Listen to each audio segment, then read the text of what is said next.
नमस्कार। जनमत की पुकार में आप सभी का स्वागत है।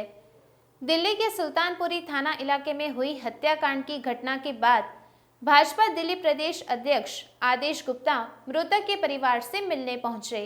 बाहरी दिल्ली के सुल्तानपुरी थाना इलाके में हुई हीरा हत्याकांड ने राजनीतिक रूप धारण कर लिया है। शनिवार को वीकेंड कर्फ्यू के बावजूद नेता आदेश गुप्ता हत्यारोपी के खिलाफ सख्त सजा की मांग को लेकर मृतक के परिवार से मिलने पहुंचे। भाजपा दिल्ली प्रदेश अध्यक्ष आदेश गुप्ता ने परिवार को सांत्वना दी और हर संभव मदद का भी आश्वासन दिया। हालांकि इस दौरान हालात कोई उग्र रूप धारण न करें, उसके लिए पुलिस बल भी मौजूद रहा। बाहरी दिल्ली के सुल्तानपुरी थाना इलाके में बीते सोमवार को हुई युवक हत्याकांड ने अब राजनीतिक रूप ले लिया है। इस हत्याकांड के मामले में आरोपियों के खिलाफ सख्त सजा की मांग को लेकर लगातार लोगों का प्रदर्शन जारी है। तो वहीं इस मुद्दे को बीजेपी ने अपना एक राजनीतिक हथियार बना लिया है। इसी को लेकर शनिवार को भाजपा दिल्ली प्रदेश अध्यक्ष आदेश गुप्ता मृतक परिवार से मिलने पहुंचे। इस दौरान भाजपा अध्यक्ष के साथ भाजपा के अन्य कई नेता भी मौजूद रहे। आदेश गुप्ता ने इस हत्या के लिए अरविंद केजरीवाल सरकार को जिम्मेदार ठहराया। आदेश गुप्ता ने आरोप लगाते हुए कहा कि जिसने हत्या को अंजाम दिया है वह अरविंद केजरीवाल की पार्टी का एक कार्यकर्ता था। दरअसल 17 जनवरी 2022 को इरफान नाम के एक युवक ने अपने साथियों के साथ मिलकर दो युवकों पर फायरिंग कर दोनों को गोलियां मार दी। गोली मारने के बाद एक युवक को उसने चाकू भी मारे, जिसकी मौके पर ही मौत हो गई थी, और दूसरा अभी भी जिंदगी और मौत के बीच जूझ रहा है। इसके बाद से ही हिंदू संगठन इसका पिछले 3 दिनों से लगातार विरोध कर रहे हैं और आज भाजपा के प्रदेश अध्यक्ष आदेश गुप्ता खुद पीड़ित परिवार से मिलने पहुंचे और हर संभव मदद का आश्वासन दिया। गौरतलब है कि सुल्तानपुरी थाना पुलिस ने इस मामले में घटना के बाद ही 2 आरोपियों को गिरफ्तार कर लिया था। बाकी आरोपियों की तलाश जारी है। इसके अलावा आपको बता दें कि हत्या का आरोपी इरफान कुछ दिन पहले ही जेल से बाहर आया था। जिस युवक की उसने हत्या की है, उसकी बहन के साथ बलात्कार के आरोप में मोहम्मद इरफान जेल में बंद था और जेल से बाहर आते ही बलात्कार पीड़ित के भाई की भी हत्या कर दी।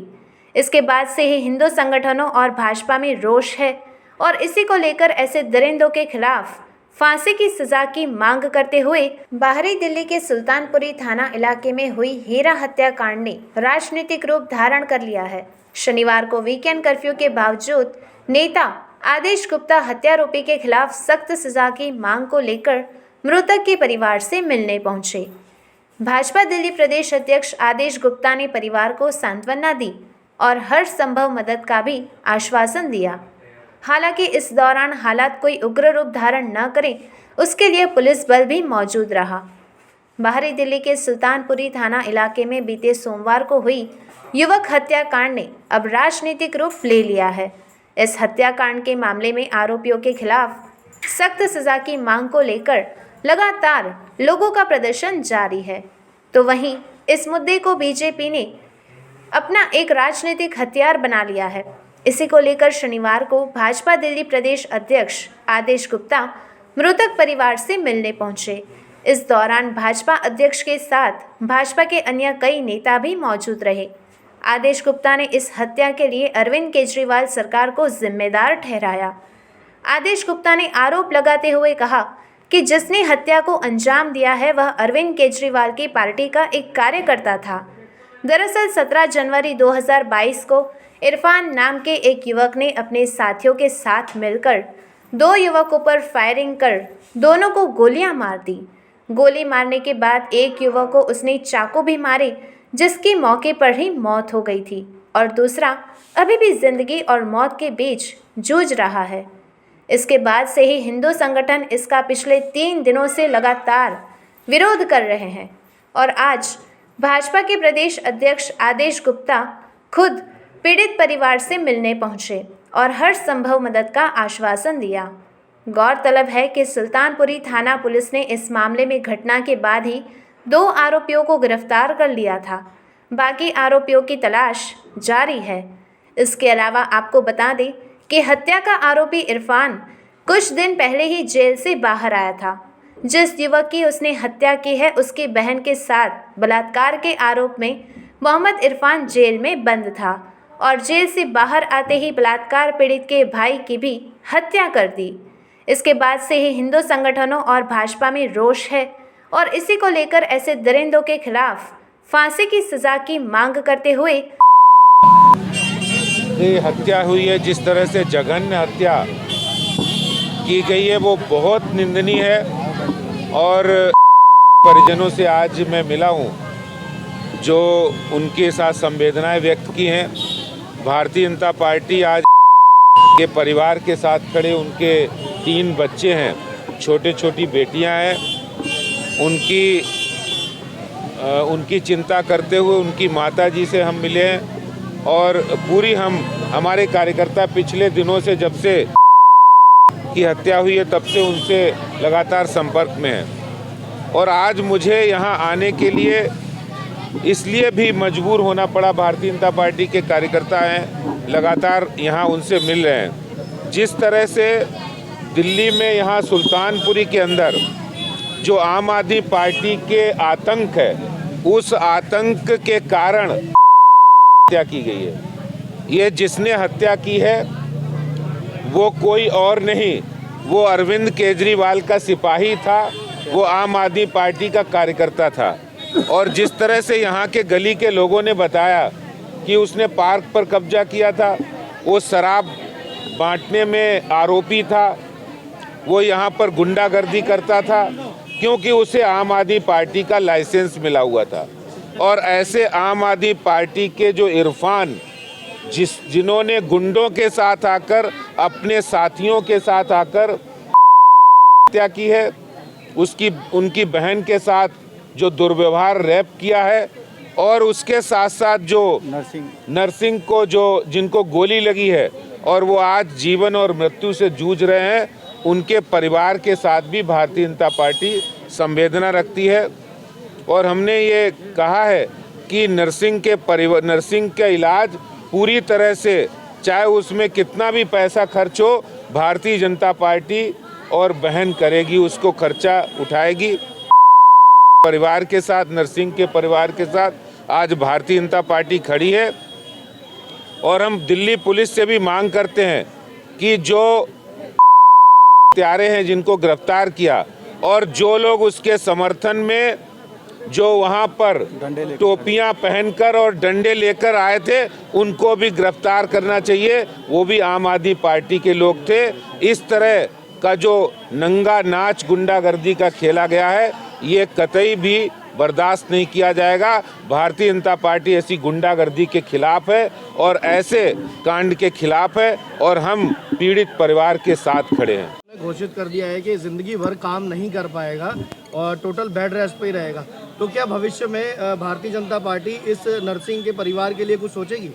देखिए, भारतीय जनता पार्टी तो उनके साथ हमेशा खड़ी है। हम इलाज करवाएंगे, परिवार के साथ खड़े हैं। सवाल है कि इस दिल्ली के मुख्यमंत्री केजरीवाल जी ने जो ऐसे गुंडे इलाकों में पाल रखे हैं, जो दिल्ली की शांति प्रिय जनता को मारने का काम करते हैं, गुंडागर्दी करते हैं, और ऐसे लोगों के खिलाफ वो क्या कार्रवाई करेंगे और वो परिवार के साथ कितना खड़े हैं। धन्यवाद। घर छोड़ने को मजबूर है, छोड़ के जाने के लिए आप लोग कितना उनका साथ देने के लिए तैयार हैं इस वक्त? देखो, भारतीय जनता पार्टी का एक कार्यकर्ता अपने प्रदेश अध्यक्ष आदेश गुप्ता जी के नेतृत्व में अभी आए थे उनसे मिलने, और अब पीड़ित परिवार नहीं छोड़ेगा। घर छोड़ेंगे तो वो लोग जिन्होंने जघन्य हत्या की है, उनको मजबूर होना पड़ेगा यहाँ से घर छोड़ के भागने पर। आज भारतीय जनता पार्टी पूरी तरीके से उस परिवार के साथ खड़ी है जो घायल है, जो एम्स में भर्ती है। उसके लिए भी अभी प्रदेश अध्यक्ष जी कह के गए हैं, उसके जो इलाज का खर्चा होगा वो भी भारतीय जनता पार्टी वहन करेगी। और इस परिवार के देखरेख के लिए, इनके बच्चों के लालन पोषण के लिए भी हम पूरा प्रयास करेंगे, सारे यत्न करेंगे। लेकिन एक सवाल ये उठता है, इस क्षेत्र का जो विधायक है मुकेश अहलावत, जो यहाँ से भारी मतों से जीत कर गया था, वो आज कहाँ है? ये सवाल मुझे लगता है आप सबको एक बार विधायक को भी घेरना चाहिए और उसके घर पर जाना चाहिए और उससे पूछना चाहिए कि सुल्तानपुरी विधानसभा में उसके एक पदाधिकारी ने, जो माइनॉरिटी विंग यूथ का अध्यक्ष है, उसने सरेआम एक हिंदू युवक हत्या मात्र इसलिए की है कि उसने अपने बहन के आबरू के लिए उससे जो है कहीं ना कहीं वाद विवाद किया। क्या मुकेश अहलावत के बहन के साथ होगा ऐसा कुछ? तो क्या वो नहीं करेंगे ऐसा? तो क्या ये हत्यारे ऐसे जो है हत्या करते रहेंगे? आज किसी की बहन बेटियां सुरक्षित नहीं, सुल्तानपुरी में एक हिंदू सुरक्षित नहीं है, उसकी बहन बेटी सुरक्षित नहीं है, तो क्या इस दिल्ली में, देश की राजधानी है, इसमें इतना बड़ा केजरीवाल का आतंक और उसके विधायकों का हो गया है कि जो है कोई रोकथाम नहीं है उन पे? तो मुकेश अहलावत से भी ये सवाल पूछिए कि वो कहाँ है, वो कहाँ छिपा हुआ है। आकर इस परिवारों को जवाब दे जिनके वोट लेकर के वो विधानसभा में बैठता है, जिनकी तनख्वाह से उसका परिवार पल रहा है। और केजरीवाल को भी चाहिए कि आज हमारे प्रदेश अध्यक्ष जी उठकर स्वयं आए, इस परिवार से मिले। उनको तो शर्म आएगी नहीं। अभी कोई मुस्लिम समुदाय कोई मरा होता ना तो वो जाके वहाँ पर 1 करोड़ दे देते। और आज एक युवक मरा है, गुजराती है, एक हिंदू है, इसलिए आप नहीं आओगे, मत आओ। लेकिन ये हिंदू समुदाय पूरा एक जन बच्चा उसके साथ खड़ा है और भारतीय जनता पार्टी का एक कार्यकर्ता इस परिवार के साथ मदद करने को खड़ा है। पार्टी के सदस्य इसलिए लगता आरोप प्रत्यारोप नहीं लगता, ये आरोप नहीं है, सरेआम देखा है आपने, मर्डर किया हुआ है। और उस व्यक्ति ने मर्डर किया है जिसने यहाँ पर बोर्ड लगा रखा, आप देख लिए जा करके कि वो माइनॉरिटी यूथ विंग का अध्यक्ष है। ये छोटी बात नहीं होती है। और वो सरेआम मर्डर कर रहा है और उसके बाद पूरे अपने टोपी वालों के साथ घूम घूम के पूरी गली में जो आतंक फैला रहा है। आज हिंदू सहिष्णु है, वो दयालु है, नहीं तो पूरी गली में केवल हिंदू हैं। चाहते तो उसको घेर के मार सकते थे, लेकिन उन्होंने कानून पर सारी बात छोड़ी है। तो ये केजरीवाल गुंडे पालता है, इनके विधायक गुंडे पालते हैं जो उनको महीना देते हैं, हफ्ता देते हैं, जो वो सट्टा बाजारी करते हैं, शराबखोरी करते हैं, अवैध नशा का काम करते हैं, जिस्म फरोशी करवाते हैं। ये इन कामों से विधायकों को पैसा जाता है और विधायक जो है मुख्यमंत्री को पैसा भेजते हैं। इसलिए सारे काले कारनामे आम आदमी पार्टी के लोग ही करते हैं। अगर आपने हमारा अभी तक चैनल सब्सक्राइब नहीं किया है तो कृपया चैनल सब्सक्राइब कर लें, लाइक करें, शेयर करें, कमेंट करें। तो मिलते हैं फिर किसी और खबरों के साथ। नमस्कार।